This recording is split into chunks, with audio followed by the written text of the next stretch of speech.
Hi girls, I'm Amy Jo Girardier and I'm a girls minister in Nashville, and I am so excited to be journeying with you the next 8 sessions where we talk about some really important things that deal with specific things that are core to us as girls. We're going to be talking about some topics like pursuing personal purity. We're going to be talking about our identity, talking about what it looks like to have real love.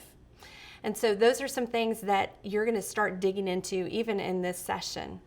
One of the things that we're going to talk about today is looking at our best possible you. And I don't know about you, but I have some specific routines that I do in the morning. When I get up in the morning, I look in the mirror and I'm trying to figure out how do I get this face to look the very best. Now, when I do that, I'm always thinking of those days when maybe I haven't been the best possible me. And I share with you a story about when I was in middle school. There was a girl, my best friend, Jenny. She lived right next door. And Jenny was just one of those friends that I thought she just had everything together. You know those friends where you think, if I could just look like Jenny. And so school pictures were coming up, and I was talking with Jenny about what I should wear, what I should do with my hair. And Jenny said, why don't I just give you a makeover on the school bus on the way to take school pictures? And I thought, that's a great idea. The only thing about that idea is that I did not tell my parents that I was going to be getting a makeover on the school bus. So when I walked out the door, that's what they thought I would be looking like in those school pictures. When I got on the bus, Jenny had an assortment of things in her bag. She had hair accessories, she had makeup, dark lipsticks, she had lace hair bows. Now, what I was wearing was a flannel shirt. It was a very lovely one for the decade that I was taking these pictures. And then she gave me a lace hair bow. Now, I didn't know that it really probably didn't match and it might not have been the best choice. I trusted Jenny. So she put dark lipstick on and she did makeup for me like she would do for herself. So when I got off the school bus, I walked right into the school. I didn't really have a chance to go to the bathroom and check out the wonderful makeover that I'd had. And I walked right in to get my picture taken. And I thought, this is probably the best picture ever. Now, my mother went to go pick up the proofs once they were in. And I remember that day when she looked at the picture with me and she was like, what is this? Lace hair bow, flannel shirt, makeup, hair. What were you thinking?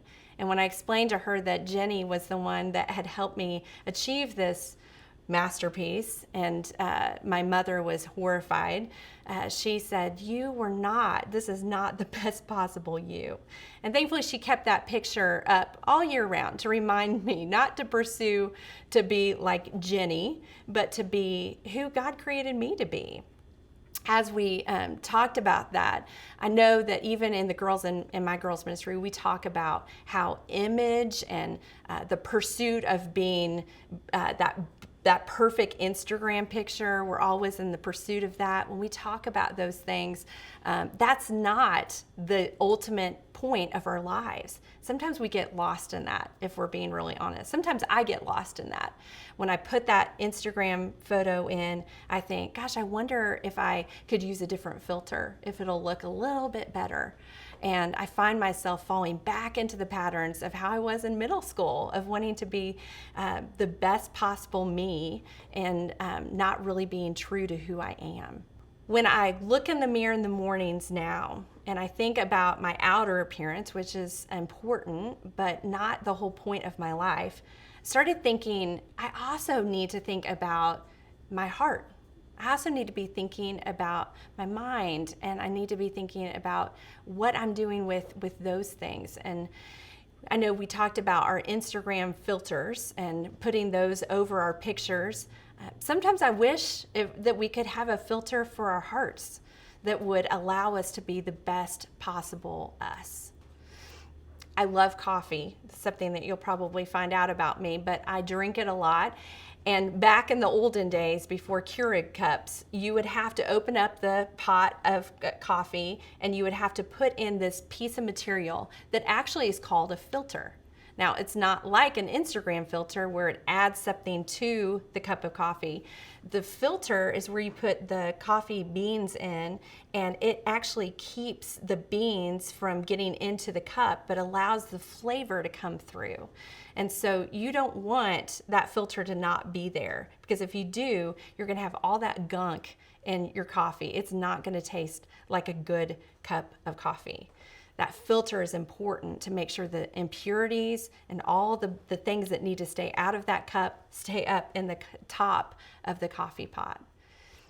I wish that we had the opportunity to have a filter like that for our hearts, for our minds, where the impurities, for the things that are not the best possible us, would be removed and be taken out. The really cool thing is that Scripture tells us that we can't do that on our own, but Christ can give us a new heart. He can give us a new mind. We would be a new creation through Christ. And the passage that you're going to dig into today is from 1 Peter 2, 9 through 12. And some of my favorite parts about that passage are when we're told that Christ calls us his possession, that we're his, that he loves us. And in that passage, he talks about the fact that we are called out of darkness and into the marvelous light. Now, when you hear that, that's what I think is what I call tomb talk. It literally is being called out of death and into life. And that's literally what Christ does for us. Without him, our hearts are dead. But Christ calls us out of death, and we get a new life with him. And so the best possible you doesn't come from anything that we can do, but the best possible you comes from what it happens when our life intersects with Christ and we surrender to him and we invite him into our hearts, and he makes us the best possible you. So as we dig into the passage today, I'm excited about what God's going to teach us, and as we learn how to be the best possible you.